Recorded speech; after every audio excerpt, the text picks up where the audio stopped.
Contacto telefónico.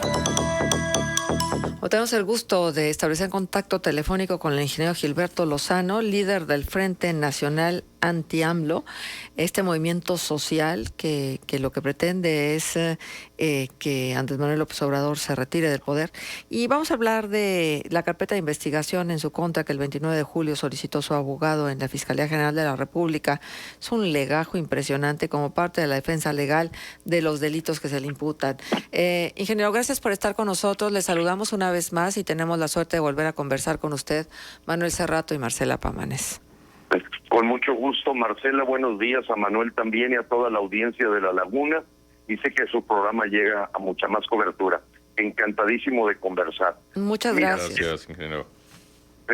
Bueno, pues mira, rápidamente preciso que a raíz de que convocamos a un esfuerzo mayúsculo en todo el país para ir por el asunto de la revocación de mandato, conseguir los 3 millones de registros, son 2.7, pero hay que prepararnos para que nos puedan invalidar algunos, de ir con todo a la revocación de mandato de marzo del 2022. Ante esa situación, pues no se tardó más de 10 días, una reacción como para decir, estate quieto, y efectivamente la Fiscalía General de la República, encabezada por Alejandro Gertz Manero, me ponen un citatorio a una audiencia de imputación del delito de amenazas, extrayendo ellos unos minutos de un video que hice aproximadamente en julio 8 del año pasado, donde en una mañanera una persona que se hizo llamar periodista, que no tenía ningún antecedente periodístico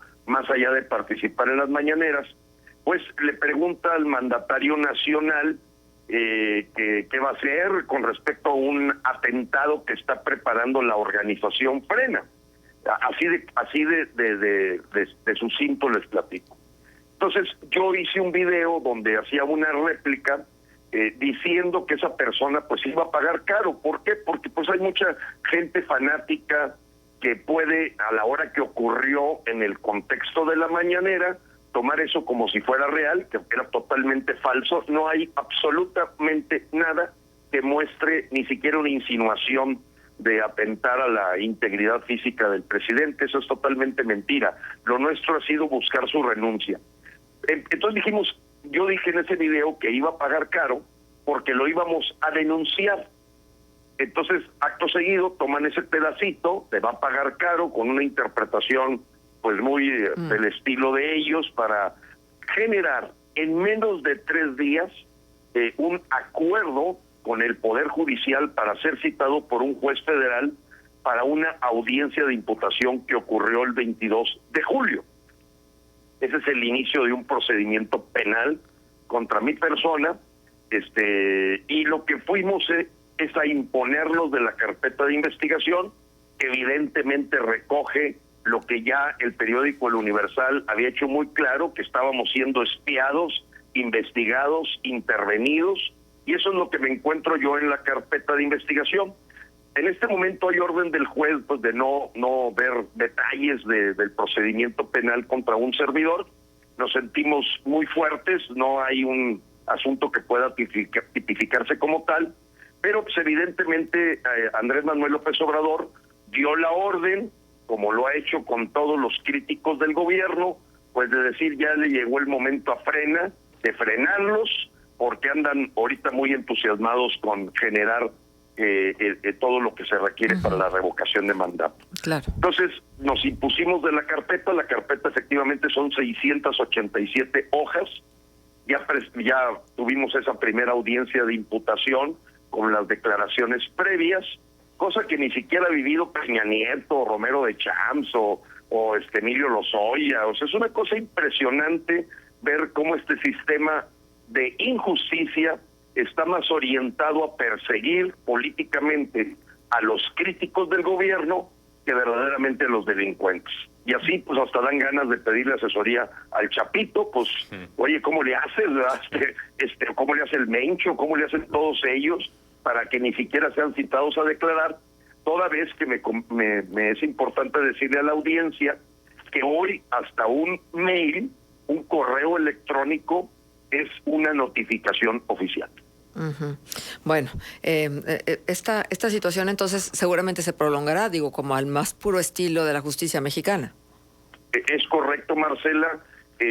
Bueno, pues yo tuve que, lógicamente no puede ser cualquier despacho de abogados el que pueda tomar tu defensa, porque saben directamente que van contra este sistema podrido, hacia Alejandro Gertz Manero, que es el que está autorizando este procedimiento. Indudablemente el juez que ante la petición de la Fiscalía General de la República. Entonces, pues sí, busqué un despacho legal que tuviera antecedentes exitosos en enfrentar al gobierno, gobiernos estatales, congresos estatales, y bueno, pues sí, nos distrae de nuestra tarea principal, pero como yo le digo a toda la gente de Frena, ayúdenme con el asunto de tener los recursos. Ya afortunadamente en 5 días, lo quiero decir, es una primicia para ustedes. Hoy a la 1:00 p.m. anunciamos que afortunadamente ya están cubiertos los honorarios y gastos estimados del despacho legal. Martínez Cabrera, que es el que tomó el caso, que se atrevió a decir vamos contra la Fiscalía General de la República, y pues sí, es una cosa que se puede prolongar a menos que López esté dando cuenta que yo creo que no nos pudo haber hecho mejor favor. Y lo digo porque es impresionante la cantidad de gente que al ver este hecho de parte de López Obrador está entendiendo que estas personas actúan como una dictadura, estilo Cuba, estilo Venezuela, y que pues lo que tienen es una persecución política más que un asunto de atender la inseguridad, ir detrás de los grupos delincuenciales reales, y pues parece que les va a salir el tiro por la culata. Uh-huh. Ingeniero, déjame preguntarle algo. En la página de Frena viene la fecha de 30 de noviembre como fecha límite para que AMLO se vaya. ¿Siguen en la misma tónica? ¿Será posible? No, recuérdense que Frena efectivamente fue la primera etapa, pero estamos hablando de noviembre 30 del 2019. Ya. Hay que ver los tiempos. Esa fue la primera etapa. No logramos lo que queríamos. Fue cuando tomamos el Zócalo, estuvimos ahí. Ok, no se logró la renuncia. Entramos a una etapa 2, desmantelar parte del poder. Y entonces nos metimos a fondo con la estrategia del sello Frena, que seguramente escucharon de él, uh-huh, porque hubo hasta ex candidatos presidenciales que nos pedían el sello Frena, que era el darle una brújula al voto de junio 6. En junio 6 terminamos esa segunda etapa, y hoy la etapa que tenemos es aprovechar el instrumento de la revocación de mandato, que ya está en el artículo 35 constitucional, que marca efectivamente que tenemos que ser un 3% de la lista nominal la que solicite al INE que se haga el ejercicio de revocación de mandato. Entonces, haz de cuenta que es dar el peso en la báscula. Tenemos que recolectar 3 millones de registros de mexicanos que decimos sí queremos que se dé el evento en marzo del 2022 que está estipulado en la Constitución, para que los mexicanos, si se logra un 40% de participación y la mitad más uno dicen López se debe de ir, López se va. Uh-huh. Estamos en esa etapa, Marcela. Bueno, sí, entonces ha sido todo un proceso, ¿no? Y se ha venido afinando la logística de los objetivos que ustedes se van imponiendo. Así es, Marcela. Uh-huh. Hemos tenido pues dinámicamente de acuerdo a nuestros logros, y bueno, nadie puede negar que nosotros que nacimos en abril del 2020, en abril del 2020, cuando López dijo que la pandemia le vendía como anillo al dedo, en ese momento nos reunimos y formamos Frena, aunque ya habíamos colectivos que estábamos trabajando, de que veíamos muy podrido la entrada de este grupo morenarco al poder, y en ese sentido, Marcela, pues mucha gente titubeaba de ver que si pues hay que darle el beneficio de la duda, vamos a ver qué pasa. Ya cuando ven deteriorados todos los indicadores de seguridad, con más de 90,000 asesinatos, de esconder y maquillar las cifras del asunto sanitario del coronavirus, de todo las felicitaciones que le manda Cuba, el apoyo que le manda el gobierno cubano a Centroamérica, echarle cacayacas al gobierno de Biden, En fin, creo que en este momento la gran mayoría de los mexicanos, y se demostró el pasado domingo, con un 93% de electores que no cayeron en la trampa de la distracción de una consulta gancito, bueno, pues evidentemente mucha gente se está uniendo a Frena, muchísima gente, porque dicen tenían razón, este señor nos lleva a ser la Venezuela del Norte, todo el guión que ha seguido es el mismo que se siguió en Venezuela, ya no hay dudas, hasta el gas, hasta la venta del gas, que lo hizo también Hugo Chávez, la rifa del avión, el asunto de perseguir a los críticos, en fin, todo esto va sumándose y es muy dinámico Marcela, Manuel y toda la gente de La Laguna que nos escucha, y bueno, Frena en La Laguna está creciendo exponencialmente. Ingeniero, ¿cuál es su opinión sobre la consulta popular y en relación a esa opinión, cuál es la expectativa de la consulta que pueda realizarse en marzo de 2022? Mira, nos dio una gran esperanza a los mexicanos. Hay que ver el lado positivo y el lado negativo. El lado negativo, pues, es una batea de babas. Es una ridiculez internacional. El mismo The Economist, Human Rights Watch, calificó de cantinflesca la pregunta, la tontería de que la ley se aplica, no se consulta.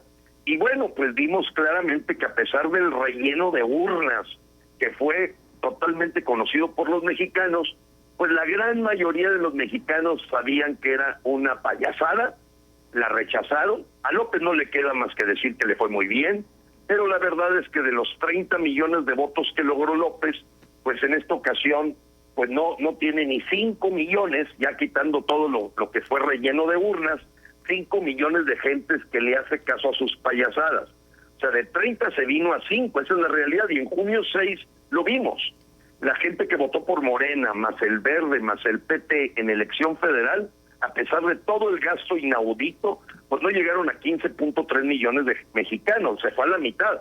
Entonces López está enojado, López tiene miedo, López sabe que ahorita la revocación no la puede ocultar, pero sabemos, y le voy a dar un dato muy preciso, cuando se sacó lo de la revocación de mandato en diciembre del 2019, el decreto marcaba que la ley secundaria iba a salir en un máximo de 6 meses. Es decir, para junio del 2020. Estamos en agosto del 2022 y todavía no sale la ley secundaria. Sino que ahora la estamos nosotros impulsando con la nueva Cámara de Diputados que va a llegar y nos viene un poco ayuda a la hora que Ricardo Monreal no fue mencionado entre las corcholatas para suceder a López. Está enojado, pues también quiere empujar lo de la revocación. Entonces está desquebrajando Morena y los mexicanos esta consulta la vimos como una esperanza de que los adictos al atole con el dedo cada día son menos y menos. Sí. Ingeniero, nos queda algo así como minuto y medio. Me gustaría preguntarle, después de lo que se vio en la consulta del domingo y lo que se ha venido argumentando de que el INE tuvo la culpa por no difundir, el INE tuvo la culpa por no organizar de forma efectiva esta consulta de modo que la gente ubicara bien su mesa receptora y que no se tuviera que trasladar en grandes distancias. Es decir, es este señalamiento casi que de sabotaje del INE a la consulta, se puede constituir en un argumento como para decir a la gente, bueno, ya ven cómo el INE es antidemocrático y necesita rediseñarse, o en el último de los casos, pues que sea innecesario para los procesos democráticos. Es decir, es una herramienta a favor que tiene el presidente. Se cortó. Sí, se nos cortó la llamada. Bueno, son las 8:47. Pues acá este señor Espejel está preguntando que hasta dónde va a llegar nuestro nivel de periodismo por darle voz a una persona como Gilberto Lozano. Bueno, lo que pasa es que hay que escuchar de todo y la verdad de las cosas es que lo que le estamos preguntando pues es las dudas que mucha gente tiene y nada más. Sí, yo en lo particular no comparto este objetivo de que el presidente Andrés Manuel López Obrador se vaya. Creo que no sería una solución, creo que sería un problema más para el país y siento que no es, digamos, algo democrático. El presidente López Obrador llegó con mucha legitimidad y por lo mismo con mucha expectativa. Los resultados no han sido los óptimos. No se ve que haya un cambio de timón o un rediseño de estrategias en temas fundamentales como salud, como seguridad pública. Sin embargo, dudo mucho que la salida del presidente sea una solución a los problemas. Pero bueno, son allí posturas que luego se expresan y que también hacen parte de la dinámica social y de la dinámica política y democrática del país, y hay que ver también todo desde distintas perspectivas. Así es. Bueno, lástima que se cortó la comunicación porque la intención era preguntarle sobre la presencia que van a tener acá también en La Laguna. Ahora, el 20 y tantos de agosto estará por acá. Y estará también Rafael Loret de Mola. Y ellos han dicho que hay una lista de 60 y tantas personas que van a estar dando a conocer que apoyan a Frena, ¿no? Bueno, pues ahí está el tema. Son las 8:49. Vamos a la pausa comercial y regresamos. La Casa del Vino presente con contextos. Te invita al primer Festival del Vino Mexicano.